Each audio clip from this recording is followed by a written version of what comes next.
This is What It Takes, a show that peers into the minds of groundbreaking innovators. Want to know how they turn big ideas into realities? Keep watching and listening. And as you do, share your questions with hashtag WhatItTakesNU. Name an international jet set destination. There's a strong chance today's guest has been there, seen that, and taken plenty of snapshots along the way. Architecture and travel photography have brought New York-based creative Joe Thomas to all 7 continents and to the feeds of his more than 140,000 Instagram followers. Today, Joe shares what's in his freelancing toolkit. Let's start just with your elevator pitch for yourself and what you do. We'll give you 30 seconds to do it. Honestly, as a photographer, I don't really have as much of an elevator pitch because I feel the portfolio is so important. So really a lot of my work does the talking instead of having me talk about it. And you obviously have an extensive portfolio over years, I'm sure. What was your light bulb moment where you knew that you wanted to make this your career? So not just a hobby, if it started out that way, when did you know that this was going to be it for you?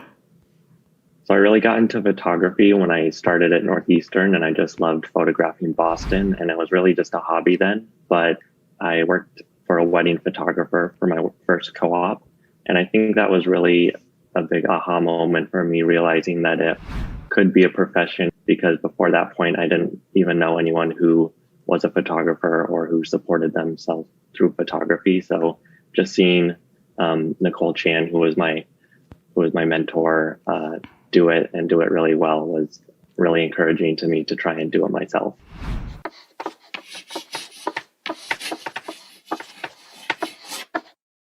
What are your tips and tricks that you would share in a Freelance 101 course that folks who are starting out should know?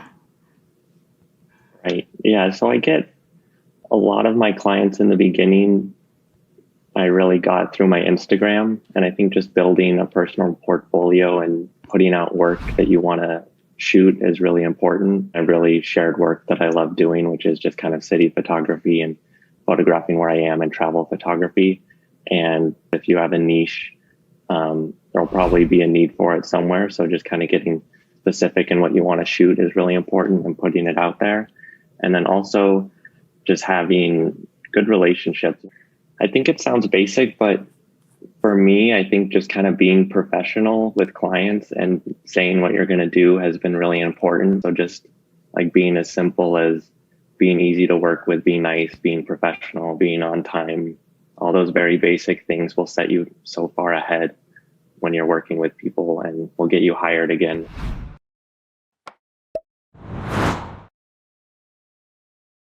Is there an app that helps you in any facet of running your own solopreneur business that you can't live without? There's one called Sunseeker, which is more of a photography app, but it helps you track where the sun will be at any time of the year and any day. So it can help you kind of get unique photography shots. Like I got this one of Grand Central Station that only happens like 1 week a year, where the light comes in directly and illuminates the big concourse. And you've worked on all continents, right? You've been everywhere. Yes. What is a bump in the road that sticks out to you that you had to overcome? I have so many stories from traveling all over. There's always something that goes wrong when traveling abroad for work, but you just kind of like roll with the punches. But I don't know, like most recently going down to Mexico, the people at the gate said we needed all this paperwork and we didn't. So they made us miss the flight, and then we had to get in at midnight, and then we were shooting at 6 a.m. the next day. So it's very tiring. But yeah, probably the hardest part about traveling for work is just how exhausting it can be. And yeah, sometimes like the logistics and the paperwork and the visas can be a lot. But I still kind of pinch myself that I get to travel to all these places for work and get paid for it. What pep talk would you give a fellow innovator that you either have given yourself or you think that they might need as they encounter different challenges?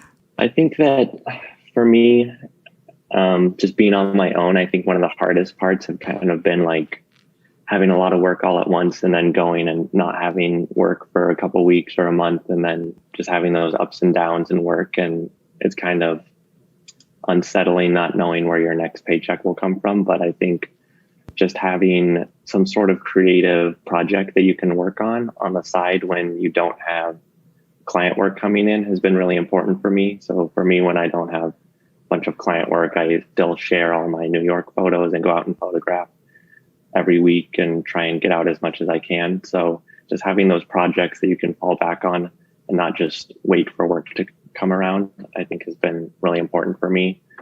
Just staying active and being proactive when things slow down a bit. What does it take to start, run, and hopefully expand your own photography business? I think one of the most important things is just kind of sticking with it. I feel a lot of people kind of get into photography as a hobby, and that's fine if you just want to do it as a hobby, but a lot of people don't stick with it to be able to do it as a profession. And it's really taken me a while to be able to get clients and support myself just through photography. But if I didn't stick with it since, I don't know how many, like 7-8 years, since I got into Northeastern and started getting into photography, it wouldn't have been able to pay off and I wouldn't have been able to be where I am today. So I think just really believing in where you want to go and kind of just charting your own path and believing that it'll work out. Be proactive, be professional, and remember, it all comes down to the portfolio. At Northeastern, Joe Thomas turned a hobby into a career path.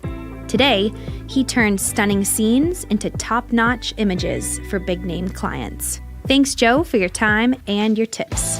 Thanks for tuning in. Share your questions and ideas for future guests with hashtag #WhatItTakes and you on all the platforms. This is What It Takes.